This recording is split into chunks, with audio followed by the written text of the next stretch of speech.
Welcome to the Real News Network. I'm Sharmini Pires coming to you from Baltimore. Hillary Clinton has outlined what she would do on immigration if she becomes president.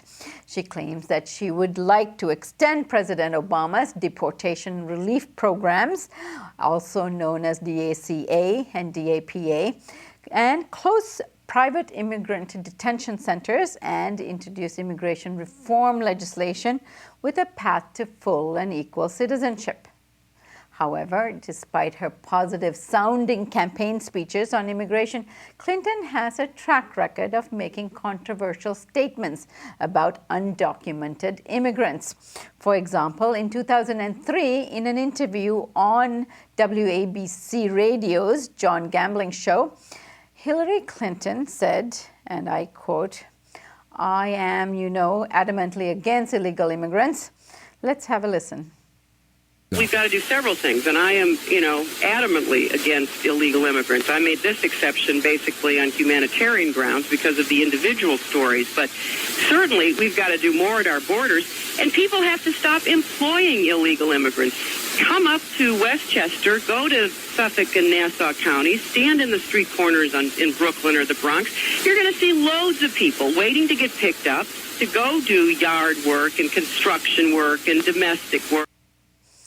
And although this was many years ago, in 2014, Clinton also defended her position of deporting thousands of Central American children escaping to the United States. So what are her real policies when it comes to immigration? Joining us now to discuss all of this from Oakland, California, is David Bacon. David is an award-winning photojournalist, author, immigrant rights activist, who has spent over 20 years as a labor organizer. His most recent book is Right to Stay Home: How U.S. Policy Drives Mexican Migration. David, so good to have you with us again. It's a pleasure to be with you.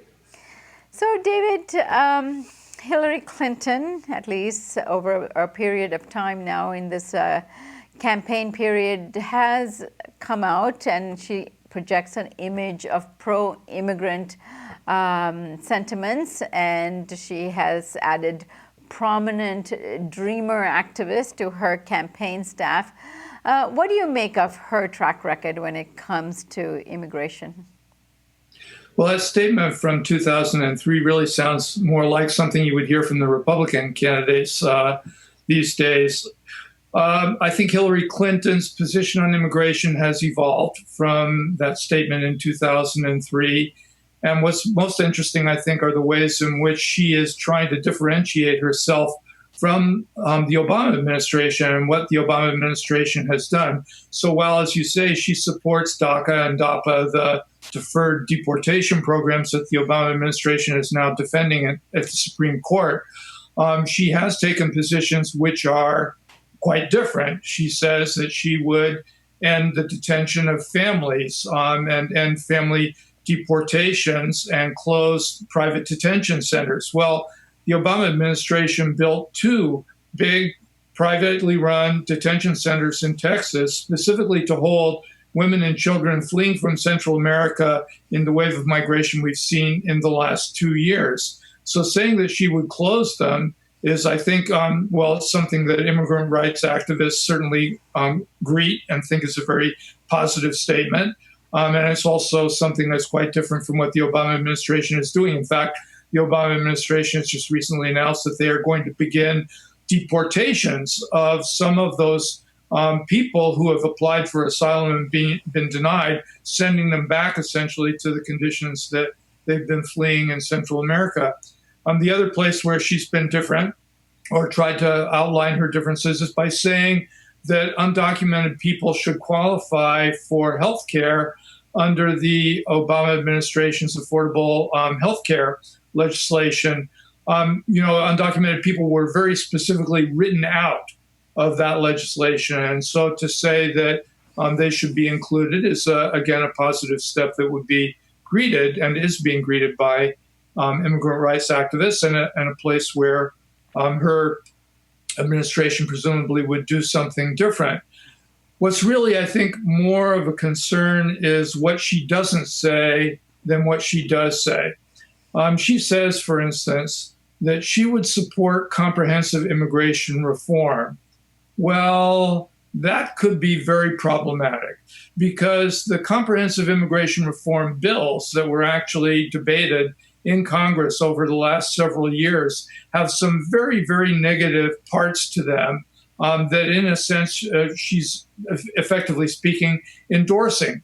So on the one hand, you have, even for those people who are applying for legal status, undocumented people in the United States who would be trying to get legal status under that legislation would have people wait for as many as 15 years. And most people probably wouldn't qualify under a lot of the bills that were in Congress.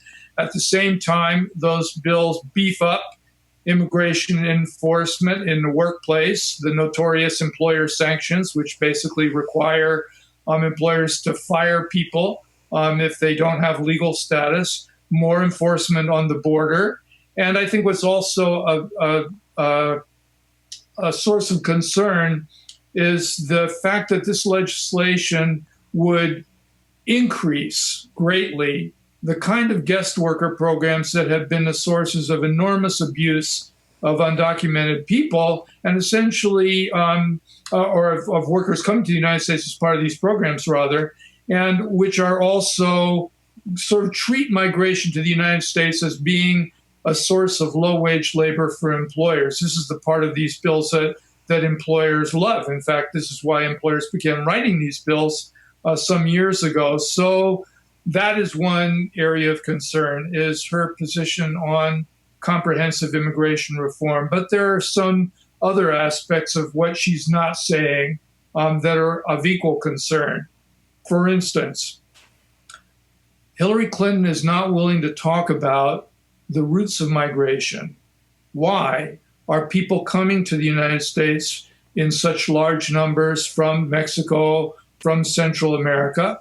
Hillary Clinton was the Secretary of State, for instance, when the Honduran oligarchy overthrew President Manuel Zelaya for trying to implement what were really some pretty mild reforms to the Honduran economy, a minimum wage law, for instance.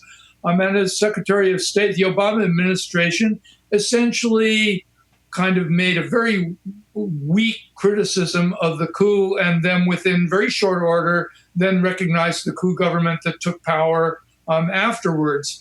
Well, the lack of any kind of economic reforms that benefit workers in Honduras, together with the long history of the wars in Central America that produced refugees coming to the United States to begin with, U.S. deportation policy, which deported young people from the slums and the barrios of the United States back to Honduras and other Central American countries, which then helped to create that climate of violence that people are fleeing today. All of these are, in some ways, things that you can lay at the door of the Obama administration and U.S. administrations that have come before that. So instead of recognizing that, to simply treat people coming to the United States as though they were appearing from nowhere at our border is not realistic. You know, we need to talk about what it is that people are coming from. Another one is the trade treaties like the North American Free Trade Agreement. David, what's missing from Hillary Clinton's immigration platform is really the discussion about trade deals and the impact these trade deals have on our border nations and Latin American countries in particular, and the inequities, the economic conditions and hardships that these agreements have forced on people living in these countries. That's why they're leaving. And I'm wondering, since you worked on Mexico in particular, give us a specific insight into how these agreements transpire in places like Mexico. Sure. And I would say that this is a very, very relevant issue and one that Hillary Clinton is agonizing over because of the fact that the Obama administration is pushing to get the TPP, the Trans-Pacific Partnership, another huge trade agreement, through Congress now. And she's going to have to take a very definite position on whether she favors it or is against it as that travels through Congress at the same time as her campaign for the nomination unfolds. So taking a look at the trade agreement that in many ways the TPP is modeled on, the North American Free Trade Agreement, was negotiated under a Republican president, George Bush I, and then passed through Congress under a Democratic president, President Bill Clinton, which basically makes you or gives us the understanding that these are bipartisan agreements. These are not agreements where there's a lot of disagreement between Republicans and Democrats. And that's because both parties essentially are supporting these agreements in the interests of their campaign contributors, especially big business here in the United States. So looking at what the North American Free Trade Agreement actually did in terms of migration, just looking at the numbers to begin with, when the agreement passed and when it went into effect in 1993 and 94, there were about 4.5 million Mexican migrants living in the United States. By 2010, that number had increased to about 12.5 million people. So in other words, 8 million people came to the United States during the period that the agreement was in effect. That's no accident, because the agreement had a devastating impact on the lives of poor people, working people, and farmers in Mexico. The agreement was intended to benefit U.S. businesses. So a company like Walmart, for instance, became the largest retailer in Mexico at the same time as it's the largest retailer here in the United States. Big U.S. corn companies dumped corn in Mexico, driving farmers off their land in southern Mexico. Big meat packing companies like Smithfield did the same thing with meat exports to Mexico. So all of these things basically displaced people in Mexico, whether they were farmers growing corn who couldn't survive any longer, or whether they were workers in industries that got privatized, for instance, for the benefit of foreign investors who came in and kind of gobbled them up. So those people had to do something for their families to survive. And essentially what people did was they came to the United States. Those people who could get visas did get visas. So about 5.5 million people did get some kind of visa to come to the United States, but there aren't that many visas that allow people to come. And the economic pressure on people was so great that people really came anyway, which is one reason why we had the growth of the undocumented population in the United States reach about 11 to 12 million people, which is where it sits right now. People are coming essentially because of this kind of enormous economic pressure, along with the history of military interventions that we talked about before. So this is what NAFTA really meant.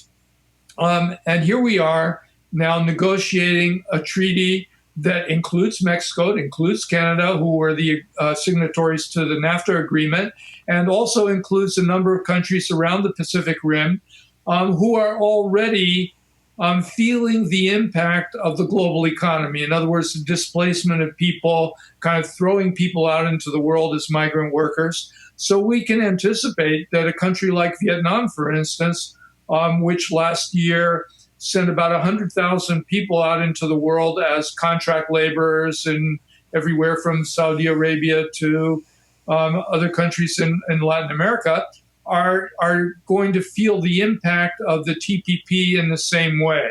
So in other words, the number of people having to leave in order to survive is going to grow.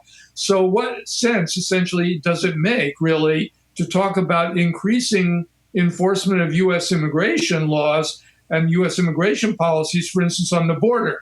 All of the candidates running for president, whether it's Bernie Sanders, Hillary Clinton, or the Republicans, say that they are in favor of more immigration enforcement. They disagree on how that enforcement should take place, but one place they think it should happen is on the U.S.-Mexico border. Well, if you put pressure on people to leave home and to go off into the world and find employment so their families can survive, and then you say, well, let's increase enforcement at the border, whether we do it with border walls, which is the Republican idea, or whether we do it with so-called smart enforcement or more electronic enforcement, which is more the Democratic idea. Enforcement, in the end, is enforcement. So here on the one hand, you're sort of pushing people out into the world, and then on the other hand, you're saying we're going to turn you into criminals when you try and cross the border and come into the United States to find a job. That's the problem. And none of the candidates really are speaking to that in a way that really talks about the kind of fundamental changes that have to take place in this global economic system in order to really deal with this problem at its roots. All right, David, there is a lot more to discuss on this issue, and we look forward to having you back so you can spell out what a program like that can look like. I look forward to the opportunity. And thank you for joining us on the Real News Network.